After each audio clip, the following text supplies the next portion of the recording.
Dimensional 3D का जो topic है वो यूं का यूं वेक्टर पर बेस्ड है बेटा, ठीक है। एक प्लेन होता है, वैसे हम नेक्स्ट एक्सरसाइज में सीखेंगे प्लेन की इक्वेशन आर डॉट। वैसे 5 एक्सरसाइज लाइन की चलेगी, तो पहले लाइन की बता दूं, छठे में ही सिखाएंगे प्लेन की। लाइन की बात चलेगी बेटा, दो लाइन है, कोई भी दो लाइन है, उनके दो लाइनों के बीच का एंगल, दो लाइनों के बीच की प्रोजेक्शन, इस प्रकार की बातें पूछेगा, डिस्टेंस, एंगल, ये बातें पूछता रहेगा। पहले कोई एक लाइन दे रखी है हमें x1 y1 z1, एक लाइन का एक पॉइंट ये है और दूसरा पॉइंट है x2 y2 z2। तो लाइन के अगर डायरेक्शन रेशियो निकालने हो, क्या निकालने बेटा, रेशियो, तो उसका फॉर्मूला होता है बेटा x2 minus x1 y2 minus y1 और z2 माइनस z1। तो डायरेक्शन रेशियो निकालने में कोई प्रॉब्लम नहीं होनी चाहिए। डायरेक्शन कोसाइन कैसे निकालते हैं बेटा, कोई भी डायरेक्शन रेशियो मैग्नीट्यूड से डिवाइड कर देंगे, क्या बनेगा ये डायरेक्शन कोसाइन, ठीक है। तो डायरेक्शन कोसाइन तो नहीं बताऊँगी, ठीक है। जिस प्रकार यूनिट वेक्टर बनाते थे वही काम किसका होगा, डायरेक्शन कोसाइन का होगा, ठीक है ना। सपोज करो एक लाइन के डायरेक्शन रेशियो ये है 1 माइनस 3 2, ये क्या है dr डायरेक्शन रेशियो, हमें dc डायरेक्शन कोसाइन बनाना है, ठीक है ना। तो कैसे बनाएंगे बेटा, पहले इसका मैग्नीट्यूड निकाल लेंगे, कितना आएगा 1 + 9 + 4 कितना आ गया √14। तो डायरेक्शन कोसाइन कितने हो जाएंगे 1/√14 माइनस 3/√14 और 2/√14, ठीक है। डायरेक्शन रेशियो, रेशियो का मीनिंग यही तो होता है। रेशियो का मीनिंग क्या होता था, छोटी क्लास में पढ़ते थे, वे किसी भी कांस्टेंट से मल्टीप्लाई करने के बाद जो वैल्यू होती है, जो एक्चुअल वैल्यू ना हो, स्केलर मल्टीपल होने के बाद भी क्या कहलाती थी, डायरेक्शन रेशियो। तो वही काम होता है, ये डायरेक्शन कोसाइन है, इसको किसी भी कांस्टेंट से मल्टीप्लाई कर दें तो वो क्या कहलाएगा, डायरेक्शन रेशियो। फिर ज़्यादातर हम ऐसे से मल्टीप्लाई करते हैं कि सूटेबल वैल्यू भी बन जाए, बटे बटे का भी कैंसिल हो जाए, ठीक है ना।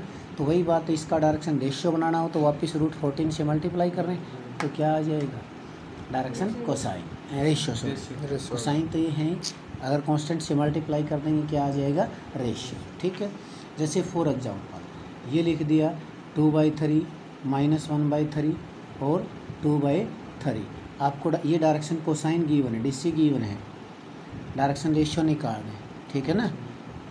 साइल नो तो नहीं होगा, DC Dushyant Chautala direction cosine है, डायरेक्शन रेशियो बनाना 3 से मल्टीप्लाई कर देंगे, कितना आ जाएगा 2 - 1 - 2। कोई प्रॉब्लम है तो बोलिए। तो यही एक्सरसाइज का पहला क्वेश्चन भी था बेटा, डायरेक्शन रेशियो दे रखे थे कोसाइन बनाना, कोसाइन दे रखे थे रेशियो बनाना, ठीक है ना। पॉइंट दे रखे हैं तो डायरेक्शन रेशियो निकालना सिखा दिया। सपोज कर एक लाइन है कोई L1 M1 N1, ठीक है, एक के डायरेक्शन रेशियो ये है, दूसरे के डायरेक्शन रेशियो हैं L2 M2 N2, और वही वेक्टर वाला ही काम चलेगा। बाई चांस यूँ कह दे कि इन दो लाइनों के बीच का एंगल निकालिए, तो कैसे निकालोगे, कोस थीटा। उसी प्रकार L1 L2 जैसे डॉट करते थे, एक प्रकार था, बस वेक्टर की फॉर्म में नहीं है, काम वेक्टर वाला ही है। बटे में कितना बेटा, इस पहले का मैग्नीट्यूड, वही सेम टू सेम वेक्टर वाली कहानी है बेटा, कोई कंफ्यूज होने की ज़रूरत नहीं होगी आपको। L2 का स्क्वायर, M2 का स्क्वायर, N2 का स्क्वायर।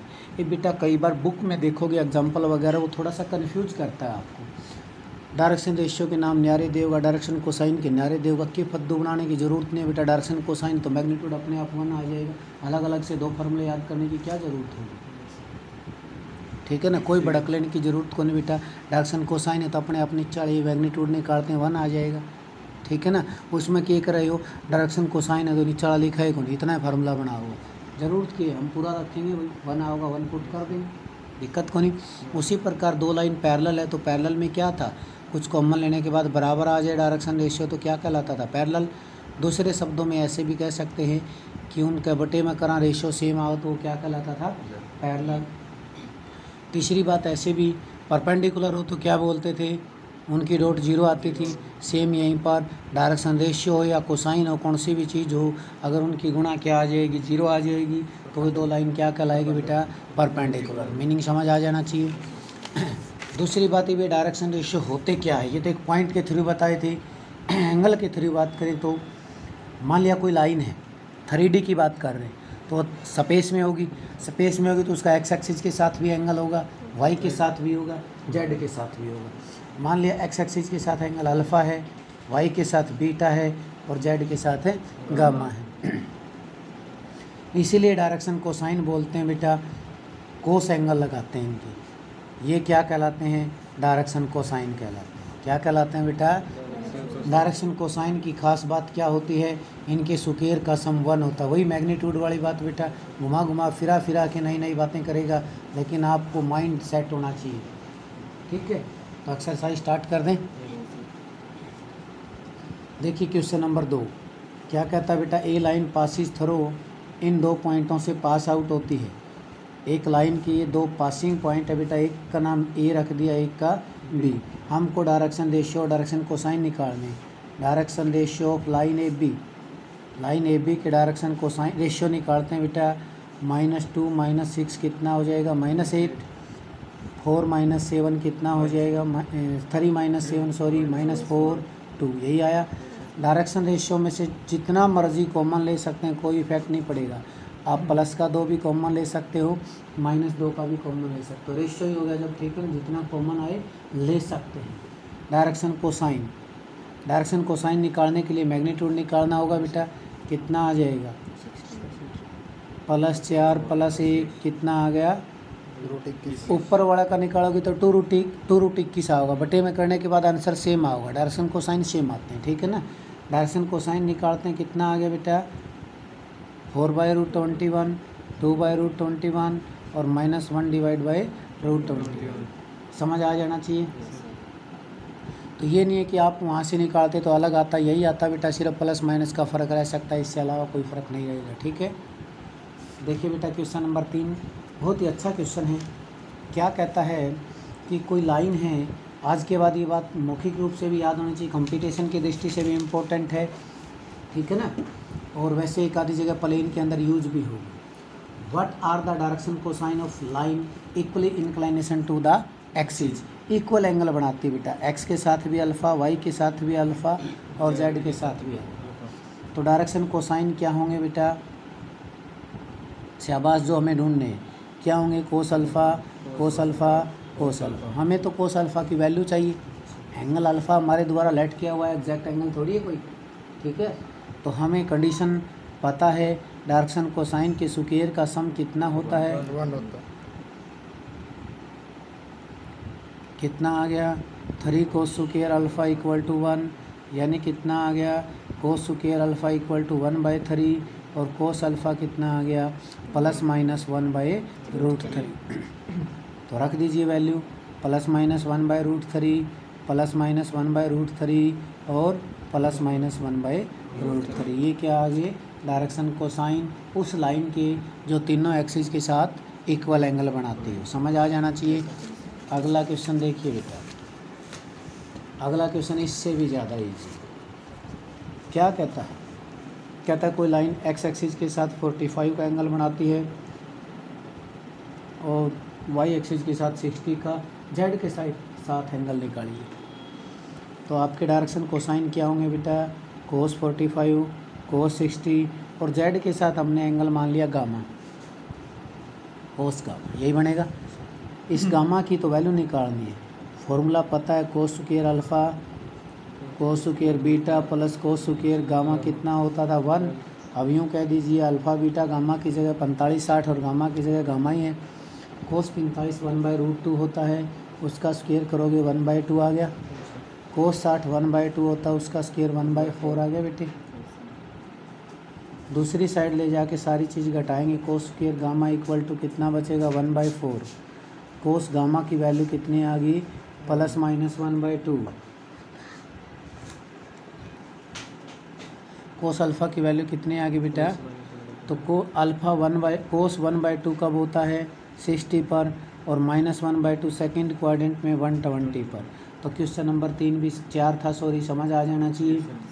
क्वेश्चन नंबर 5 पढ़िए, क्या कहता है क्वेश्चन नंबर 5 के अंदर, कहता है अल्फ़ा बीटा गामा एंगल है एक्सिस के साथ, कोऑर्डिनेट एक्सिस के साथ, प्रूव करना है sign square alpha sine square beta और साइन स्क्वायर गामा 2 के बराबर होना चाहिए।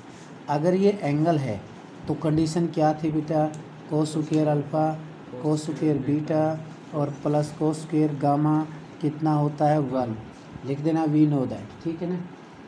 कोस स्क्वायर अल्फ़ा को क्या लिख सकते हैं, हमें साइन में आंसर चाहिए तो ऐसे ही साइन बना सकते हैं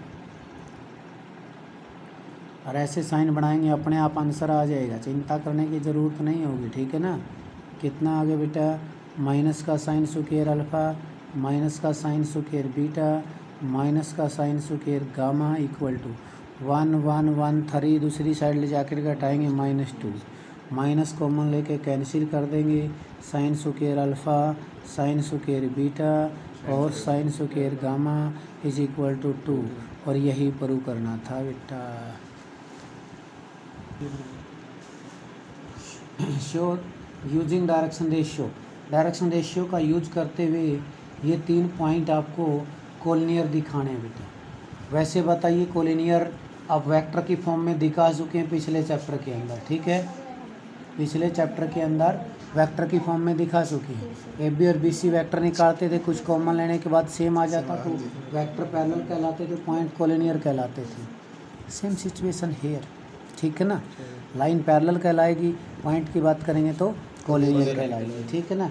तो यहाँ डायरेक्शन रेशियो निकाल देते हैं, बात तो वही है। Direction ratio of line A B के कितने आ जाएंगे बेटा, 2 में से 1 गया 1, 3 मत -2 गया 5 -7। इसी प्रकार direction ratio of line B C कितना आ जाएगा, -2 -10 और 14, -2 कॉमन ले देते हैं तो बताइए सेम आगे कि नहीं आगे। Direction ratio of A B equal to direction ratio of B C, that implies A B C are collinear, ठीक है। आज ही अगले क्वेश्चन पर एंगल निकालना बताया था, थोड़ी देर पहले भी बताया था, ठीक है। देखिए बेटा, एक लाइन के डायरेक्शन रेशियो हैं 3 2 6 और दूसरी लाइन के डायरेक्शन रेशियो है कितने, 1 2 2। एंगल निकालना है, ठीक है। क्या फॉर्मूला बताया था कोस थीटा का, L1 into L2 M1 into M2 N1 into N2 बटे में इनके डायरेक्शन रेशियो का मैग्नीट्यूड कितना आ जाएगा, 9 + 4 + 36 और 1 + 4 + 4 16 और 3 19, कितना आ गया बेटा 19/21। थीटा की वैल्यू कितनी आ जाएगी, कोस इनवर्स 19/21। आप सोच रहे होंगे पहला पार्ट क्यों नहीं किया बेटा, पहला पार्ट और ज़्यादा सिंपल है, उनकी गुणा ही 0 आ जाती है तो परपेंडिकुलर ही हो जाएगा, ठीक है ना, इसलिए मैंने तुम्हारे लिए छोड़ दिया। 8वां क्वेश्चन देखिए, 4 पॉइंट दे रखे हैं, ए कितना है 3 4 5, बी कितना है 4 6 3, सी कितना है बेटा -1 2 4, डी कितना है 1 0 5। आपको नहीं बताना है कि ए बी और सी डी के बीच का एंगल निकालना है, तो निकालिए। Direction ratio of A B कितना आ जाएगा, 4 में से 3 गया 1, 6 में 4 गया 2, 3 में से 5 गया -2। इसी प्रकार direction ratio of C D, 1 में से -1 गया 2, 0 में से 2 गया -2, 5 में से 4 गया 1। कोई प्रॉब्लम है तो यहाँ तक बोलिए। अब एंगल निकालना है, क्या फॉर्मूला था कोस थीटा का बेटे, 2 -4 -2 बटे में मैग्नीट्यूड 1 + 4 + 4 4 + 4 + 1, कितना आ गया -4/3 इंटू 3 9 हो जाएगा। थीटा की वैल्यू कोस इनवर्स -4/9, समझ आना चाहिए। क्या कहता है बेटा, उसी प्रकार 4 पॉइंट दे रखे हैं, पहले का नाम ए कर लिया 4 7 8, दूसरे का बी मान लिया 2 3 4, तीसरे का सी मान लिया -1 -2 1, अगले का डी मान लिया बेटा कितना 1 2 5। ये कहता है कि शो करिए दोनों लाइन पैरेलल है, अगर इनके डायरेक्शन रेशियो सेम आ जाएंगे तो पैरेलल ही कहलाएगी। तो निकालिए direction ratio of A B कितना आ जाएगा, 2 -4 -2 -4 -4, चाहो तो 2 कॉमन ले दो माइनस का, 1 2 2। बोले डायरेक्शन रेशियो आ गए ए बी की। Direction ratio of C D कितना आ जाएगा, 2 4 4 चाहो तो 2 कॉमन ले दीजिए, एक line A B parallel to C D. आना चाहिए नौवां क्वेश्चन समझ। पढ़िए 10वां क्या है, परपेंडिकुलर दिखानी है 2 लाइन, डायरेक्शन रेशियो की गुणा 0 दिखा देंगे। ये बताइए एक्सरसाइज कितनी आसान है, चैप्टर ही आसान लगेगा अगर आपने वेक्टर पढ़ लिया है तो। वेक्टर नहीं पढ़ा है तो अभी वेक्टर ही पढ़िए दोबारा।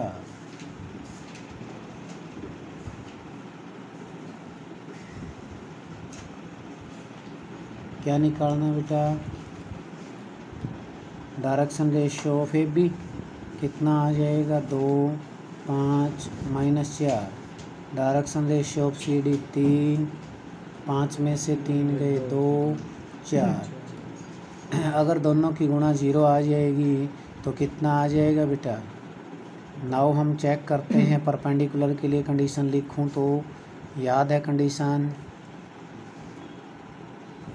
यही कंडीशन थी, चेक करते हैं 0 आए तो कहलाता था परपेंडिकुलर है, और 0 आ गया, इसका मीनिंग ए बी परपेंडिकुलर है सी डी। 10वां सवाल भी समझ आना चाहिए।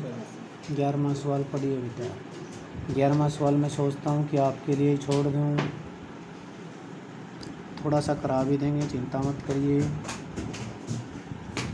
ए बी सी, ए पॉइंट कितना है 1 4 2, बी पॉइंट कितना है -2 1 2, सी पॉइंट कितना है -3।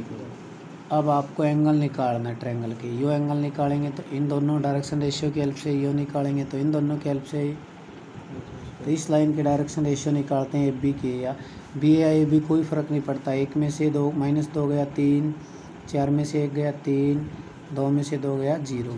यूँ इसके निकालते हैं 4 -4 और कितना 2, 9 इसके निकालते हैं, 2 में से गया 1, ये कितना बेटा फिर अपना -7 और 2। आप सपोज करो एंगल सी निकालना चाहते हैं तो कोस सी लिख दूं, आसानी से समझ आ जाए। कितना आएगा बेटा 4 + 28 + 4 बटे में इसका मैग्नीट्यूड 1 + 49 + 4 और 16 + 16 + 4 कितना आ गया बेटा 36। 28 4 32 4 36, ये कितना 54 और ये 36। कोस सी इक्वल टू कितना आ गया 36 बटे में, चौमन को क्या लिख सकते हैं, 9 6 54 होता है, 3√6 लिख सकते हैं। बोली को डाउट हो तो किसी प्रकार का क्या लिख सकते हैं 3√6 और ये 6 काटा कितना आ गया बेटा 6 आ गया, फिर काटा कितना आ गया 2। कोस सी इक्वल टू कितना आ गया 2/√6। थोड़ा सा और आगे काट सकते हैं, जैसे √2 पे काटे हैं तो √2 पे कितना आ जाएगा, कोस सी इक्वल टू √2 / √3 आ जाएगा। तो सी इक्वल टू कितना लिख सकता है कोस इनवर्स से 2/3। मैंने ये आपके लिए इसलिए नहीं किया, ये 0 ही आ जाता है, ये परपेंडिकुलर ही हो जाता, इसलिए जानबूझ के ये निकाला, ये 2 तुम निकालोगे, ठीक है। अगला क्वेश्चन कहता है find the direction cosine of the side of the triangle whose vertices are, ये बताना कि डायरेक्शन कोसाइन बताइए। अभी हमने एक क्वेश्चन किया था याद है एंगल का, डायरेक्शन कोसाइन बताने सिर्फ मैग्नीट्यूड से डिवाइड कर देना है तीनों को, डायरेक्शन रेशियो तो निकल रही है, सिर्फ क्या कर देना है मैग्नीट्यूड से डिवाइड, क्या आ जाएगा डायरेक्शन कोसाइन। तो क्वेश्चन नंबर 12 खुद करेंगे। Question number 13 proportional. प्रोपोर्शनल में क्या होता है बेटा, एक लाइन के डायरेक्शन रेशियो है L1 M1 N1, दूसरी लाइन की है L2 M2 N2, ठीक है। इसका प्रोजेक्शन इस लाइन के ऊपर निकालते हैं तो उसका formula L1 L2 M1 M2 N1 N2 divide by, याद हो तो वेक्टर में भी यही था, केवल b के मैग्नीट्यूड का स्क्वायर होता था, याद आया किसी को, ठीक है। 12.5 के अंदर ही था A.B बटे में b के मैग्नीट्यूड का स्क्वायर। सेम सिचुएशन, इन दोनों का डॉट का मीनिंग वही गुणा बटे में b के मैग्नीट्यूड का स्क्वायर। तो देखिए क्या कहता है, एक लाइन की डायरेक्शन रेशियो है प्रोपोर्शनल का मीनिंग आप कभी सोच जाओ कि डायरेक्शन कोसाइन है, डायरेक्शन कोसाइन इसके प्रोपोर्शनल है। प्रोपोर्शनल का मीनिंग वही है कि किसी कांस्टेंट से गुणा भाग करने के बाद बराबर है। तो एक्चुअल में डायरेक्शन रेशियो ही है। कभी ना सोच जाओ कि डायरेक्शन कोसाइन है, कोसाइन नहीं है बेटा ये, ठीक है। पूरा पढ़ा करो, उसके आगे लिखा हुआ है प्रोपोर्शनल। तो एक लाइन के डायरेक्शन रेशियो ये है, एक के डायरेक्शन रेशियो ये है, इसका प्रोजेक्शन इसके ऊपर निकालना है। तो क्या फॉर्मूला था बेटा प्रोजेक्शन का, ठीक है। क्या वैसे मैंने ये रकम और थी, मैंने कोई और लिख दी है। प्रोजेक्शन का फॉर्मूला क्या है, 2 -1 माइनस कितना -2 बटे में कितना 4 +1 कितना आ गया बेटा -1 बटे में √6। कोई प्रॉब्लम ये था नहीं, मैंने वैसे ही लिख दिया बेटा। इसमें डायरेक्शन कोसाइन वगैरह कुछ और बातें पूछ रखी थी, आपको प्रॉब्लम नहीं होनी चाहिए। मैंने क्या बताया आपको, प्रोजेक्शन सिखा दिया, ठीक है। क्या सिखा दिया बेटा, प्रोजेक्शन। पता नहीं 13वां क्वेश्चन कैसे था, ये अपनी तरफ से वैसे ही क्वेश्चन मान लिया गया। डायरेक्शन रेशियो गलती से 13वां के लिख दिए, ठीक है ना, और प्रोजेक्शन सिखा दिया। आपको प्रोजेक्शन समझ आना चाहिए था। फिर पढ़ लेंगे 13वां की है, 14वां यही है प्रोजेक्शन का। एक लाइन की डायरेक्शन पॉइंट दे रखे हैं, एक लाइन के पॉइंट है और एक लाइन के डायरेक्शन रेशियो हैं। इस लाइन के डायरेक्शन रेशियो ये हैं, इसके डायरेक्शन रेशियो हम निकाल लेंगे। बोलिए निकाल सकते हैं ना निकाल सकते हैं, कितने आ जाएंगे -2 1 5 ये आगे। बोलो एक लाइन के डायरेक्शन रेशियो ये हो गए, एक के डायरेक्शन रेशियो ये हैं। तो प्रोजेक्शन निकालें तो क्या फॉर्मूला था, -2 +2 +10 बटे में इसका मैग्नीट्यूड कितना 1 + 4 + 4 कितना आ गया 10/3।